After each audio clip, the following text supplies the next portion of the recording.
NSW Planning Minister calls for reform of negative gearing. Fears rebellion in the ranks of the Turnbull government over negative gearing, with a prominent Liberal state minister saying it should be reformed. Division between Liberal ministers at the state and federal levels have emerged over negative gearing. NSW Planning Minister Rob Stokes is set to challenge Treasurer Scott Morrison over his stance on negative gearing tax breaks, which he says is making the dream of homeownership harder to come by.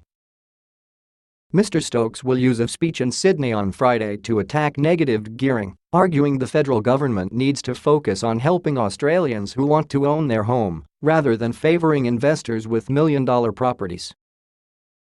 In the speech obtained by news.com.au, Mr. Stokes acknowledged there was an undersupply of close to 100,000 homes in the state, and increasing supply was a fundamental driver and lever for increasing affordability. But he said the NSW government was meeting this challenge with record approvals and a pipeline of new dwellings over the next 5 years expected to reach 185,000, or 37,000 new homes a year. The federal government has recently implored the states to focus on increasing supply and focus on transit-oriented development. That's exactly what we're doing, with more homes than ever before, Mr. Stokes is expected to say.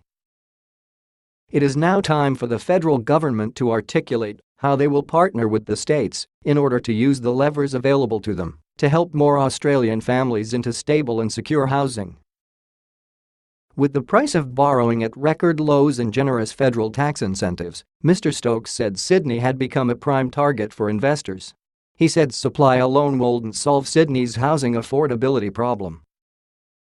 It's time for a real debate about the policies, outside of supply, that governments all levels can do to help provide greater opportunity for people to buy homes, his speech states.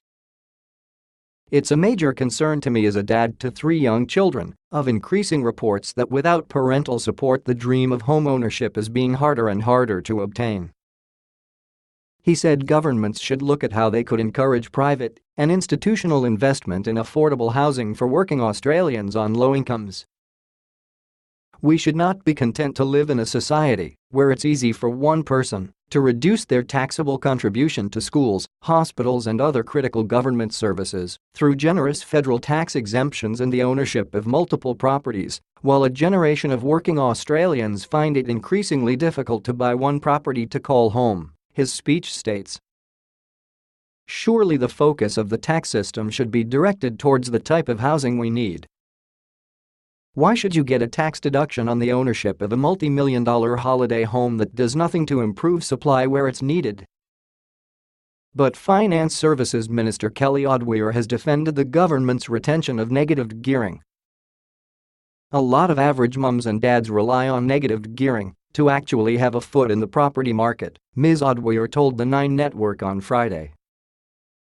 In fact, the majority of Australians who use negative gearing have got an after-tax income of $80,000 or less.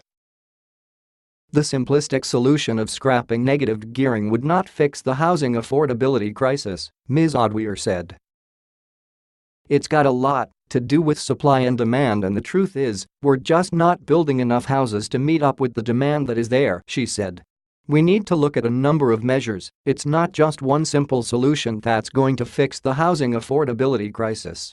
The federal government is working hand in glove with states and territories to help young families crack the market, Ms. Odwyer said.